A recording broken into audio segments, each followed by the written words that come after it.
So we're excited to be here this afternoon because there's dynamic changes going on in digital collections today.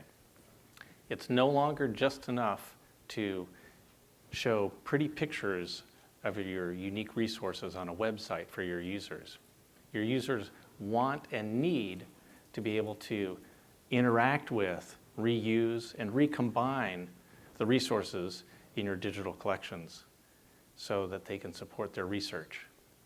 And there's a new technology today called IIIF, we'll talk more about that is leading the way to supporting this new paradigm of research. And as you'll see, we have two people today that are going to talk about how they're incorporating IIIF in their CONTENTdm sites to support new programs that support this new type of research. So, I'm Taylor Surface. I'm a senior product manager at OCLC. I got my start at OCLC as a software engineer. And you know what they say about engineers. Have you heard this one? So, how can you tell an extrovert engineer? They're looking at your shoes. That's right. The extrovert engineer looks at your shoes instead of theirs when they talk to you. So I'm going to be spending a lot of time looking at your shoes today because we're talking about some exciting stuff. And with me today are the people who are really going to bring the excitement about the programs that they've developed at their organizations, their institutions. With me today are Julianne Ballou from the Harry Ransom Center and Meredith Mcdonough from the Alabama Departments of Archives and History. They've worked with CONTENTdm and IIIF to bring some new programs into their work. Now, before we dive too far into this, I want to make sure we're all in the right room. So, who here has unique collections at their library? Okay. And how many of you have digitized some of them? Okay. And how many people are already using CONTENTdm? Good, a fair number of you. Okay. So for those of you who aren't familiar with CONTENTdm, I'm going to take a few minutes to introduce what it is and how it works. And then we'll turn it over to Julianne and Meredith to talk more about what they do. So CONTENTdm is a service that allows you to build, preserve, and showcase your unique collections on a customizable website. All types of organizations use CONTENTdm. In fact, the CONTENTdm community is a very large community of all types of libraries, museums, and archives, large and small, that work with their unique collections, more than 2,500 organizations all over the world. And that community of users works with all types of digital content with our CONTENTdm sites. It's images, it's historic documents, illuminated manuscripts, historic newspapers, oral histories, and video clips. Combined, CONTENTdm's community today is managing more than 62 million digital objects in their CONTENTdm sites. So 62 million is a pretty big number, right? So to put it in perspective, or a little bit of perspective, that's a little bit more than twice as many digital items as are being managed by Digital Public Library of America in their aggregation today. So it's a lot of content and a lot of unique materials for users to use in their research. Now, that CONTENTdm community has been working on building collections for a long time, but over the last couple of years, we've added to the capabilities by doing a lot of work around the redesigning a new CONTENTdm. So we've taken the leading solution for library digital collections and made it even better. The first view of that is right here. You can see this crisp, clean design in a modern interface, but that's just sort of scratching the surface. This new user interface is a responsive design that renders wonderfully on any type of device, whether it's a workstation, a tablet, or a phone. And it's optimized for providing faster delivery to those devices, as well as the ability to manipulate images with zoom and pan in all of those devices. And for staff users, we've added a lot of features on the back end for customizing the website, but it goes beyond just customizing the website. It's support for non-programmers with a cookbook of documentation and tutorials to allow non-programmers to take code snippets and upload them into their CONTENTdm site. It becomes a real game changer for libraries that want to work with CONTENTdm and customize things. The new CONTENTdm is also accessible. It has full support for the Web Content Access Guidelines, and we've gone further than that, taking it a step further by doing some collaborations with two of our users, Penn State University and Northern Arizona University, and their accessibility offices, where they've done external audits. And with our release that just happened this morning, did anybody receive the email about the release? Okay. Well, we had a release this morning that rounded out some of the work that we've been doing with those accessibility offices and brought in the latest features to really let anybody with any kind of ability access your CONTENTdm site. So no matter if you have a hearing impairment, vision impairment, or a physical impairment, CONTENTdm is accessible for your users.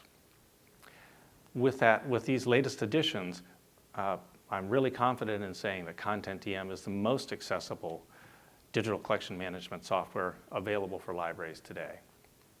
Further, it supports your equity, diversity, and inclusion goals because of that web content accessibility guideline support. And the new CONTENTdm is visible. The new CONTENTdm has search engine optimization that allows you to provide access and better Google search results, search rank results, to get users back to your site. And things show up in Google image search as well.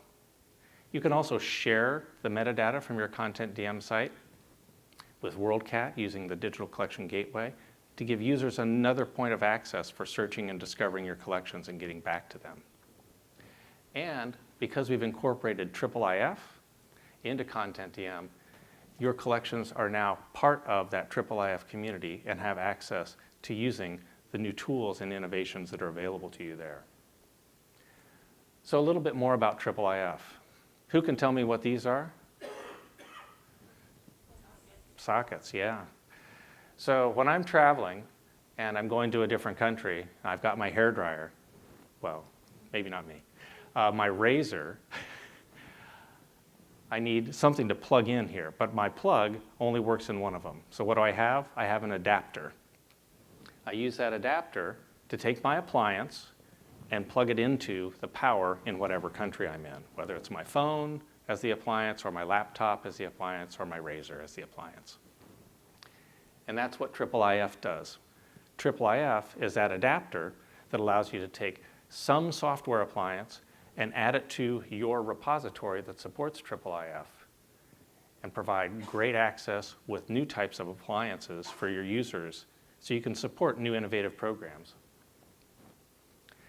So IIIF is based on a set of defined APIs for access to images and presenting them through that API and providing authentication and search within the digital object. Now the IIIF community is also adding to that audio and visual materials as well as discovery capabilities. So that unique international image interoperability framework is no longer going to be just images, it's going to be all types of digital objects. In addition to that API access, the IIIF community is supporting the development of plug-and-play software. So it's a set of appliances and it's a set of power sources. The power sources are the IIIF repositories. Everybody who has a CONTENTdm site today has that. The appliances are things like OpenSeaDragon, a viewer that allows you to manipulate images and zoom and pan around them in smooth fashion. Or things like the Universal Viewer, developed by the Wellcome Trust as open source software that lets you do sort of a slide sorter view of your collections. Those are just two of the appliances that work not only with any CONTENTdm site, but any repository that supports IIIF.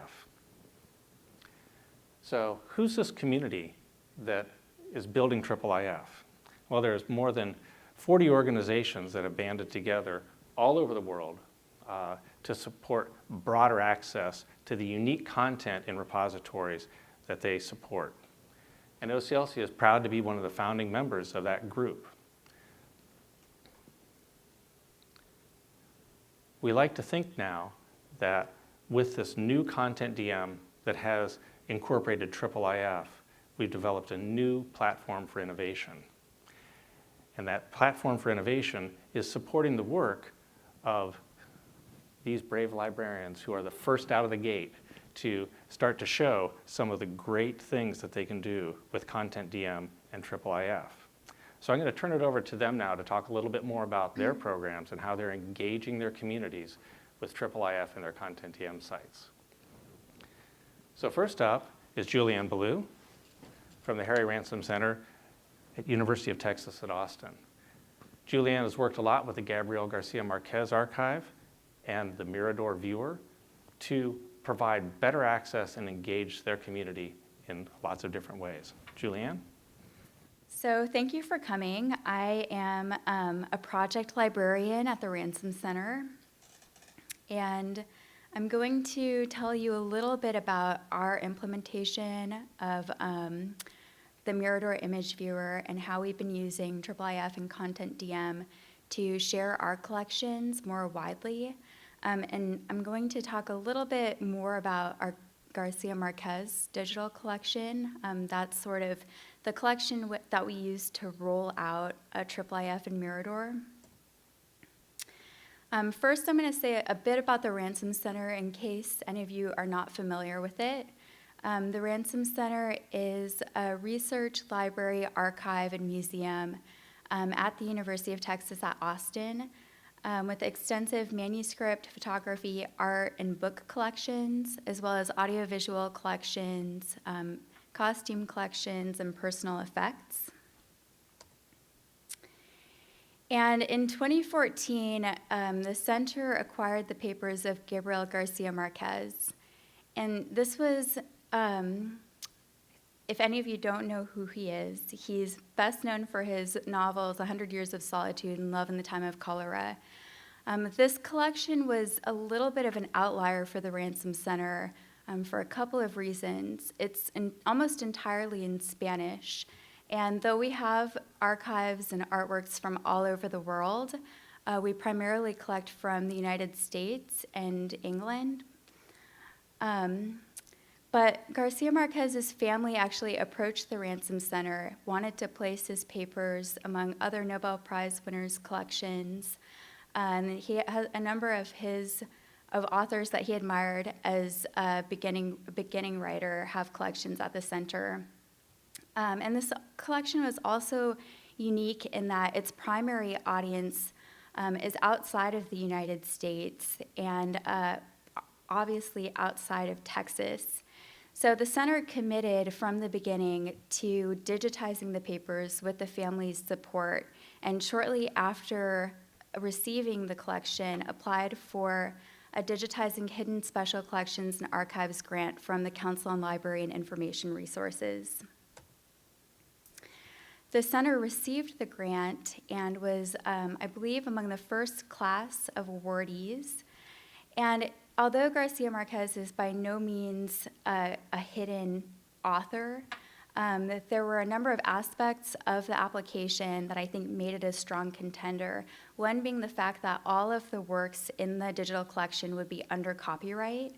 And it's very rare to come across a digital collection of copyrighted works by a currently popular author. And then the other aspect was that people would come to the center just to see Garcia Marquez's handwriting.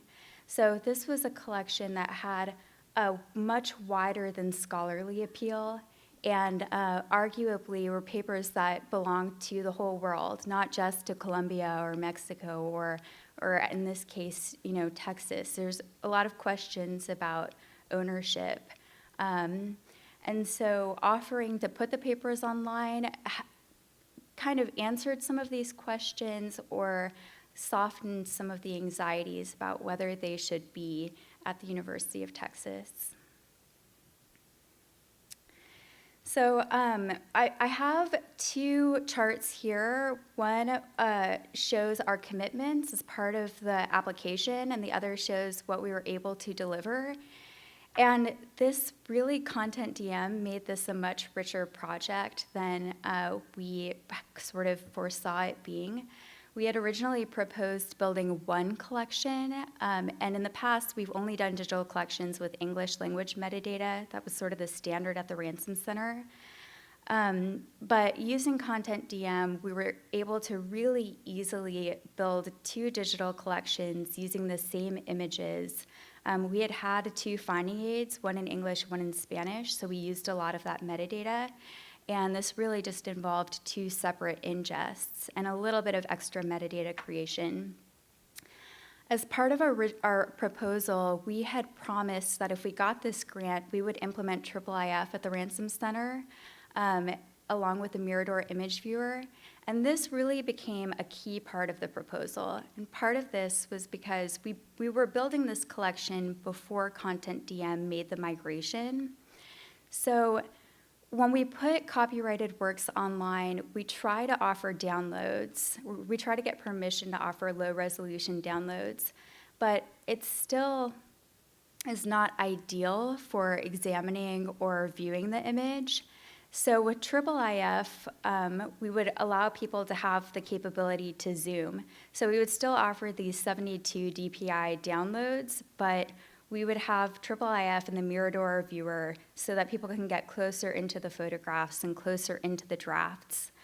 Another important aspect of this proposal was that really for researchers to get the optimal use out of the collection, they'd have to be able to look at multiple drafts side by side. And this is something that's not possible in our reading room. Researchers can only take one folder at a time back to their tables to look through. And at the center, papers are processed such that each container has a different version of a draft.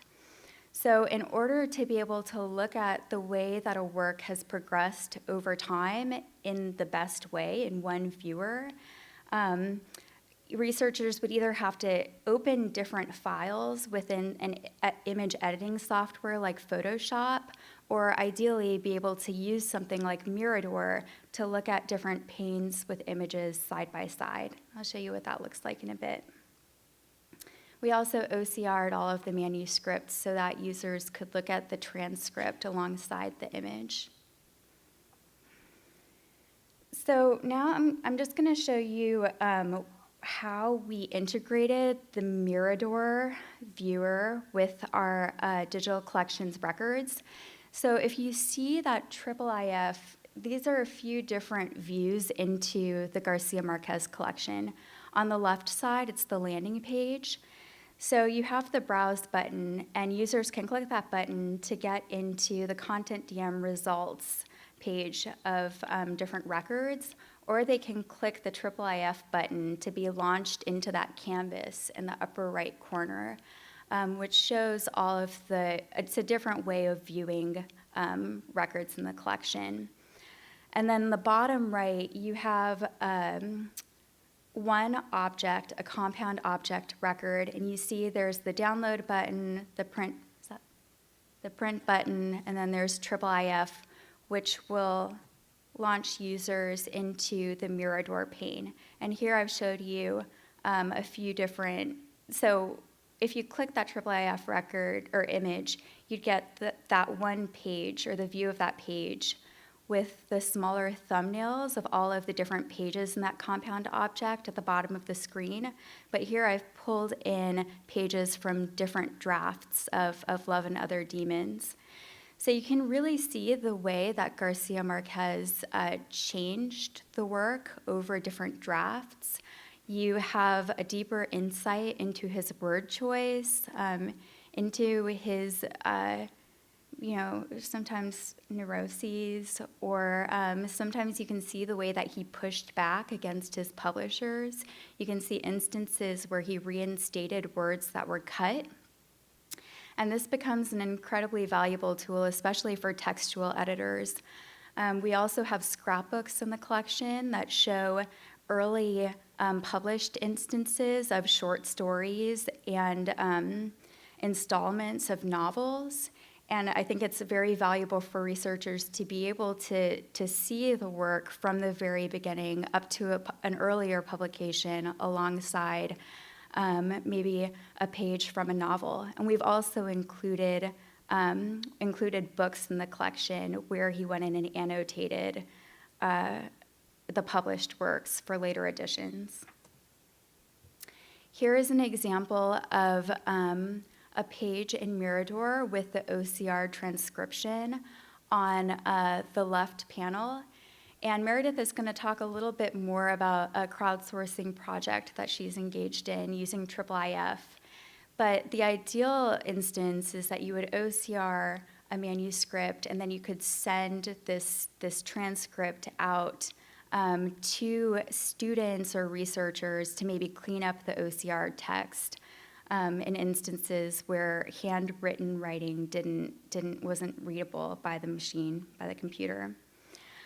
So I'm going to switch out of this collection, but the last thing I want to say is that the comments that we've gotten from users are that the OpenSeaDragon viewer with CONTENTdm, which users kind of see when they come into the record, is extremely, extremely valuable.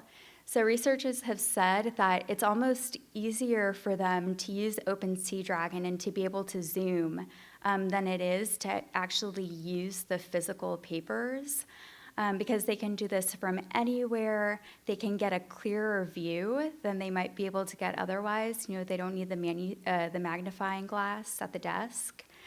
I've had the opportunity to present on this project in Peru and in Mexico City, and that's where I've really gotten the most excitement about IIIF, because there are books of Garcia Marquez's. We have most of the manuscripts, but there are still some manuscripts in Latin American countries and some of his early journalism, and people are starting to really rethink digital collections. So they see IIIF as this portal into like a universal collections, or a way to bring manuscripts that in theory belong to one collection, but are physically separated into one place on a computer screen. Just kind of fascinating. So now I'm just going to say a little bit about the ways that we've tried to educate students at the University of Texas about IIIF and the different ways that they can use it.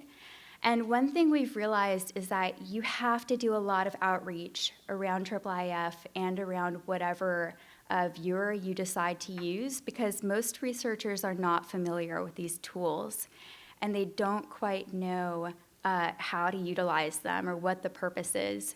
I found that the people who get most excited are actually photographers and imagers, and the people who are managing digitization labs and having to use Photoshop, because they are seeing ways that IIIF is going to ultimately replace Photoshop and Lightbox.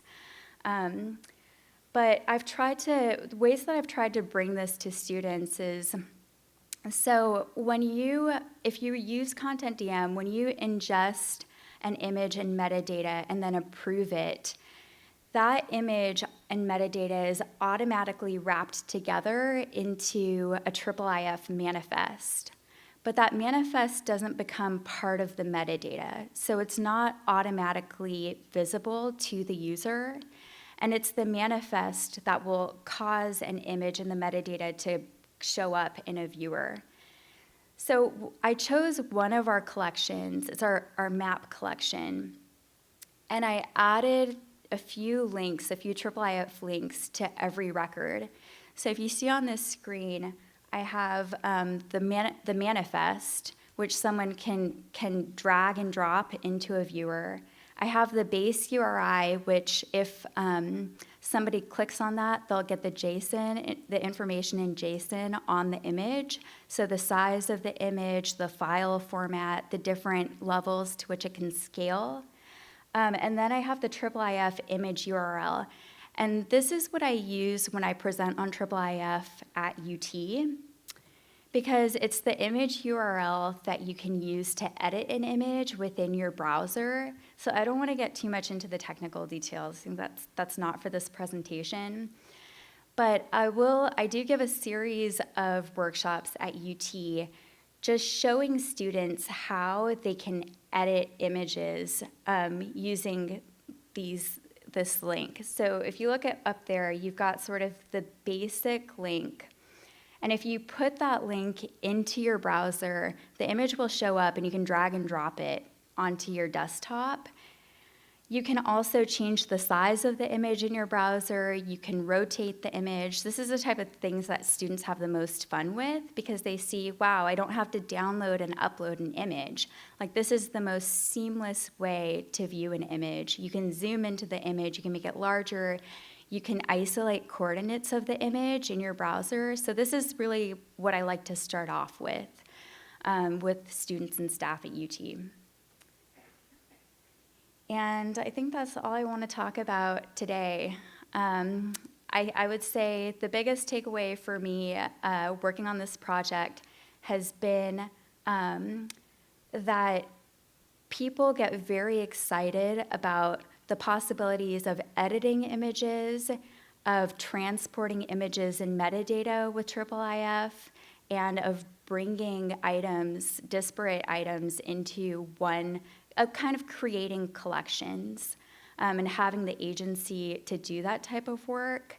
But really the next step is educating students and researchers who come to the institutions to see these collections. Thank you.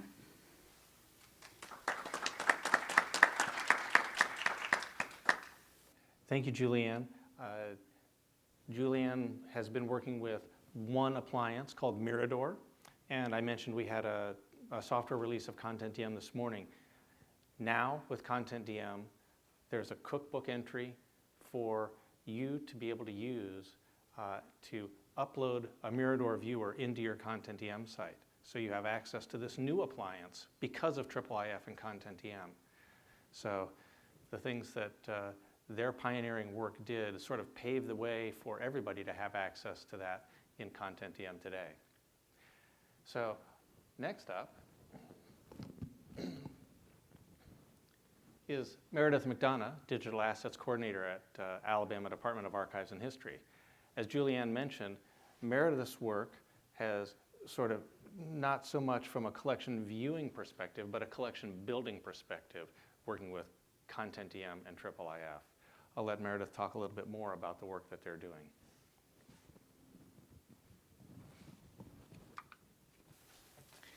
For the past couple of years, the Alabama Department of Archives and History has been heavily involved in World War I centennial commemorations. Here you see an image of the back entrance to our lovely building. I don't know if you can read what it says, but in the late 1930s, we received federal funding to construct this building to both house the state archives and serve as the Alabama World War Memorial. So we have been waiting for this for about 80 years. Over the past couple of years, we have uploaded a lot of new content to our collections relevant to the war, letters and scrapbooks and posters and sheet music. But by far the most significant addition has been the Alabama World War I service records. And these are index cards with information about the men and women from the state who served in some capacity during the war. And it's easy to see why these would rise to the top of the digitization priority list at this time, because they're full of a lot of great information. But from the start, we were interested in more than just the content. We saw this as a potential crowdsourced transcription project, which we felt would promote community engagement. Because in Alabama, we're not just commemorating the centennial of World War I, we're also celebrating the bicentennial of our state. So a lot of efforts are underway to encourage citizens to connect with their hometowns and counties and sort of take ownership of their collective past. And we felt like this project would really facilitate that. So archive staff and on-site volunteers spent about 18 months digitizing the entire collection. That's 111,000 cards. So I did lose some volunteers along the way to fatigue, but we made it through. And then because we did want to make the content available throughout the centennial, we decided to go ahead and upload the cards to our digital collections in CONTENTdm. We included only minimal metadata, just the name of the individual and the county in which they live, because we were able to automatically extract that from the file names that were assigned at digitization. And then we uploaded them as compound objects. And Julianne mentioned compound objects, but for those of you not familiar with CONTENTdm, these are simply packages of related files that are uploaded to one record. So like the books that she showed you with each page being a different item in the object, or in this case, cards, sets of related cards that we uploaded first by county and then by surname. So this is just a snippet of the search results for the Montgomery County cards. And if we select one of those, this is what the compound object looks like for the F surnames for Montgomery County. Now this is not a bad way to present the information. You have on the left side, you have the image in the viewing area, and then on the right side, you have the table of contents, so users can just scroll through the names that are listed there, find the individual they're interested in, click on that name to see the image of that person's card. But if you're looking for Cecil M. Funderburk, who happens to be the very last name in this compound object, you don't want to have to scroll through 143 records to get there, so it's not ideal.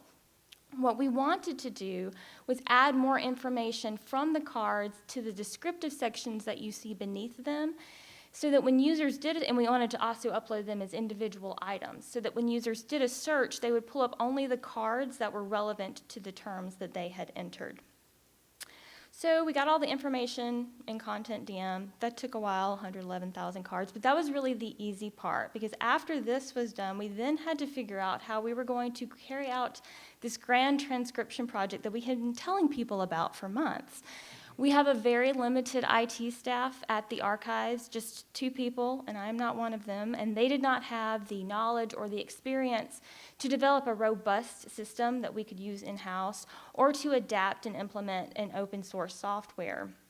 We were about to proceed with a clunky homegrown solution involving Google Forms that probably would have frustrated users and discouraged them from participating. But fortunately, before we did that, we came across From the Page, which is exactly what we were looking for. It is a crowdsourced transcription platform that offers hosting services, which takes the technical burden off of your staff if you don't have a lot of support.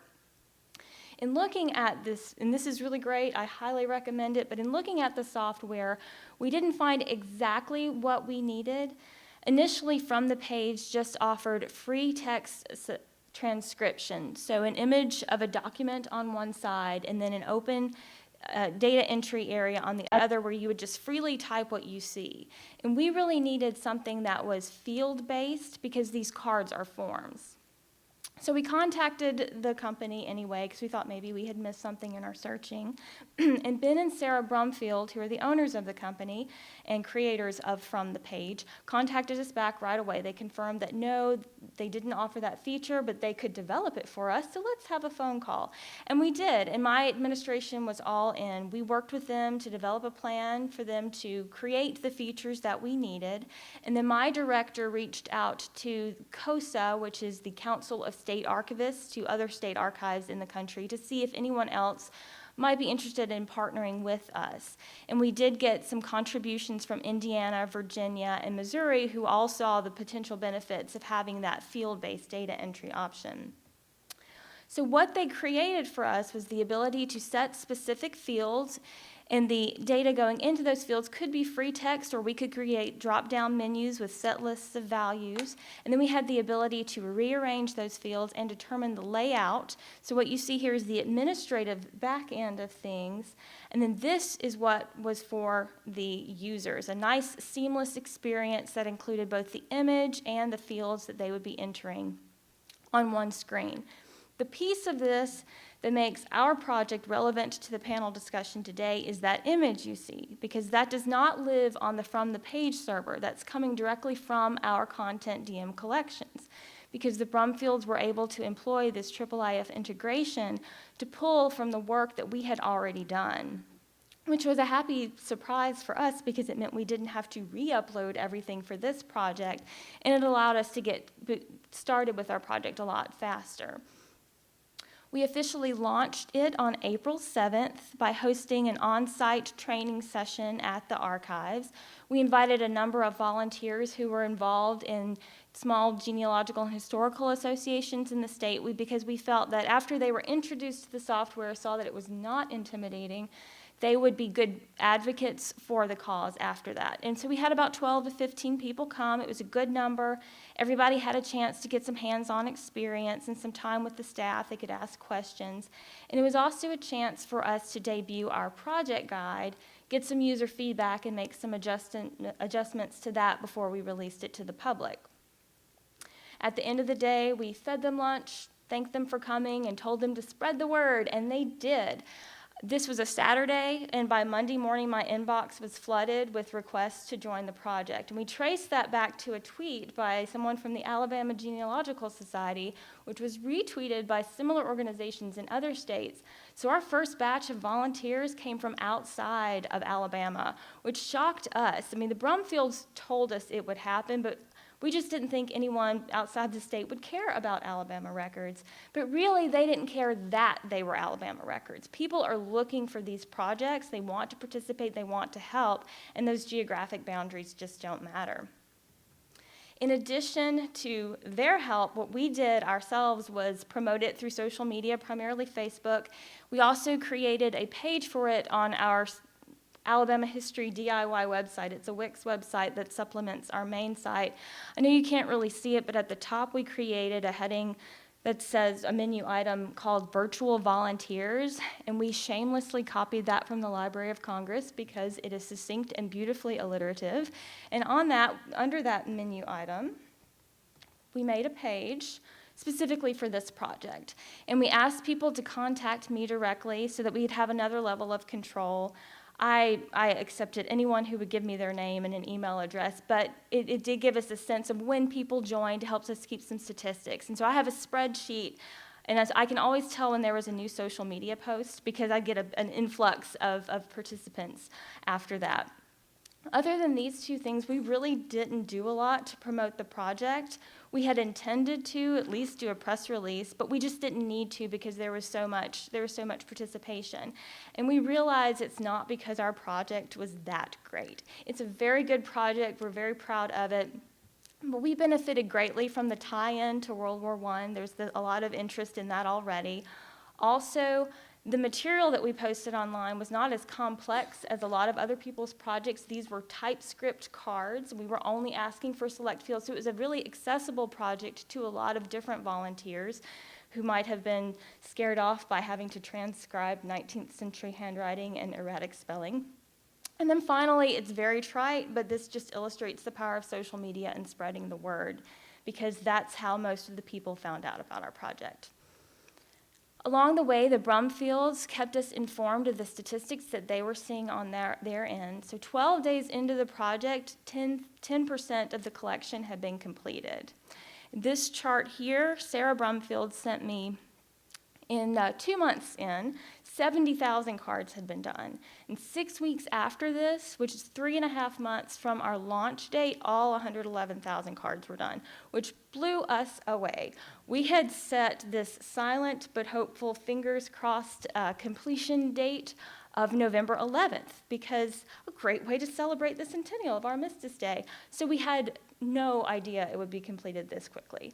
In fact, I wrote an article back in the spring for a quarterly historical publication, the summer issue of that publication, because I thought surely the project would be underway. It was designed to recruit more volunteers, but by the time it was published, we were done. So I just had to tell people, thanks, and I'll add you to the wait list for the next project. So it was really exciting, but highly unexpected. So now that the volunteers have done their work, it's time for the staff to step back in. And this is just an example of how we get the metadata back out from the page. It's just a spreadsheet, it's a CSV file. And we work with these all the time with our digital collection, so it's easy to move fields around, add or delete them. And then we're not checking every card because that kind of defeats the purpose of a crowdsourced project, but we are looking for certain common mistakes we've found that users tend to make. So this part of the task is a bit slow going. It will, since we're almost to November, it will definitely be next year before we finish that, but we are making steady progress on that front. We're taking this information and as it's completed, we are uploading it to CONTENTdm, and then at the same time, I'm taking out those old compound objects like I showed you before, so we're just replacing them.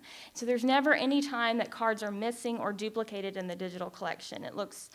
I won't say it looks seamless for the users because they're probably a bit confused when they go from a compound object to single cards, but that's how we're doing it. So all of the information is always there. So now when you do a search, instead of a list of compound objects by county, you get, this is Bullitt County, we're just getting individuals' names. And if we click on one of those, we now just have one card with a lot more information beneath it.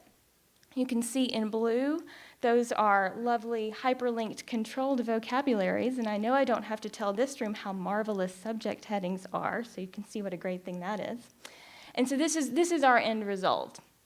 Again, it's a bit time-consuming because of all the work that we're doing, but we hope in the future to help fund additional enhancements to From the Page, which may actually already be underway, I'm hoping, that would allow for a complete integration with CONTENTdm, so that From the Page will pull the images and select fields from our digital collections. Users will make their transcriptions, do their indexing, and then all of that content will just be pushed back into the digital collections, which would eliminate this intermediary step of having to take things down and put things back. So hopefully that's coming.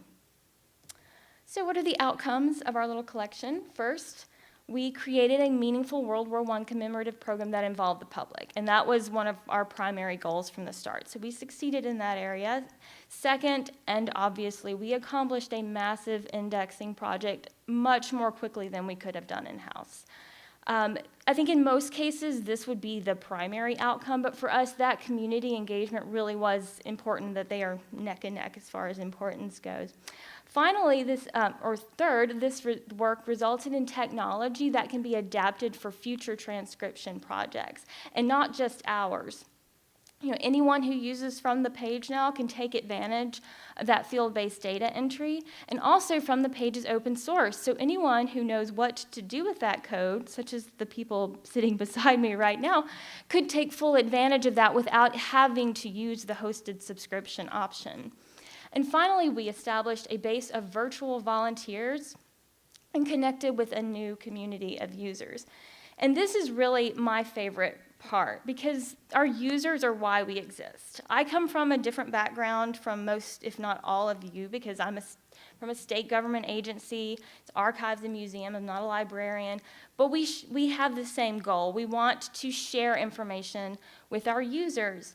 And a lot of times we put out these beautiful images and these wonderful, rich documents, but we just kind of have to hope for the best, because we have our web usage statistics, but they don't tell us if people are really engaging with the content. We don't always get to hear back. So when we do, it's particularly gratifying, and fortunately, a lot of our volunteers did give us feedback. So here you have some of the quotes I received in emails from people who were eager to work on this project and really appreciated the opportunity and what it was doing. And my favorite one is the second one. I have no ties to Alabama, but I feel it is important for all of us to help all of us. Isn't that a wonderful sentiment? And shouldn't that be applied to all areas of our lives?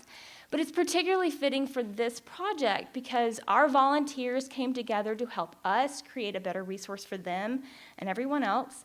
And then one state had an idea, several states came together to help realize it. And then finally, with this technology, this software enhancement, this code from this one project can now be used by anybody, anywhere, to do a similar project on their own.